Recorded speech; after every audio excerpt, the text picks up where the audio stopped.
Thank you. Thank you so much.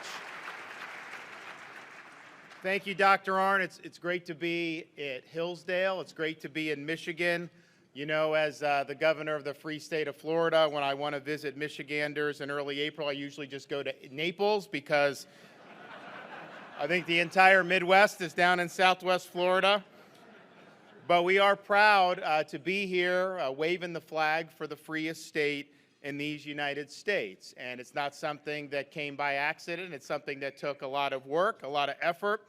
And we talk about it a little bit in the book. In 2018, so 4.5 years ago, I was elected by 32,000 votes out of over 8 million votes that were cast in the state of Florida. It was less than 0.5%.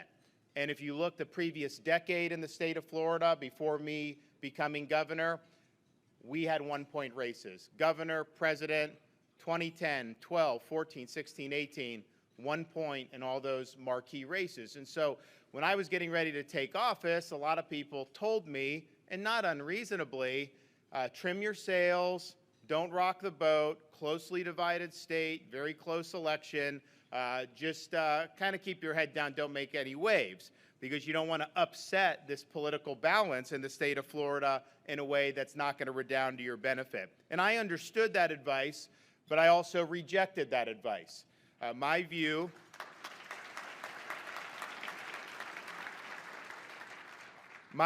is I may have earned a mere 50% of the vote, but that entitled me to wield 100% of the executive power, and I intended to do that to advance our agenda and to deliver for the people of Florida. Now, as you're preparing to do that, before we took office, I was mindful that being elected the chief executive of a state is not the same as being elected the dictator of the state, as much as the media tries to act like we do that. The reality is we've been able to be effective at wielding this power because I had an understanding of where the pressure points are, what the limits were. I had all my staff compile all the list of all the constitutional, statutory, and customary powers of the governor.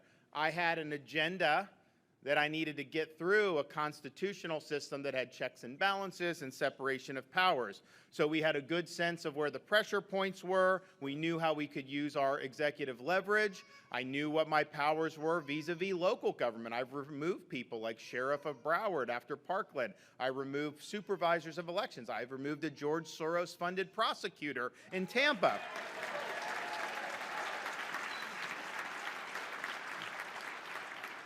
So we knew that not only did we have to deliver substantively, but in order to deliver substantively, we had to navigate that constitutional system, and we had a plan to do it, and we executed. I also said, I'm not taking polls as governor of Florida. I can take a poll of this room, and first of all, I can take a poll of this room, ask the question a different way, and get a different result because it's dependent on the wording. But a poll is a static analysis of what people may think at a given time. What a poll doesn't tell you is what the result would be if a leader sets out a vision, executes on that vision, and then delivers results. Because if you do that, you can move people in your direction. So a leader is not captive to polls, not responsive or responsive to every blip in public opinion. Leader gets ahead of those things. A leader drives public opinion. And so that's what we set out to do, and that's what we ended up doing. I also said that I could be the best decision maker. I could have a great vision. I could do all this, or any governor could do all that.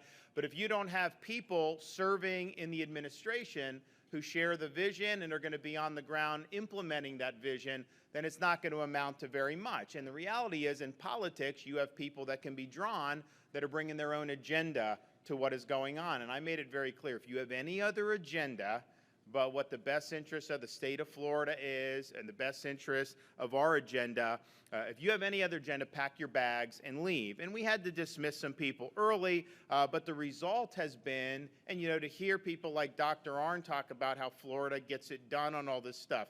Matt Spalding has worked with our folks. They are able to carry in these ideas and actually get it to stick. We don't do palace intrigue. We don't do any drama.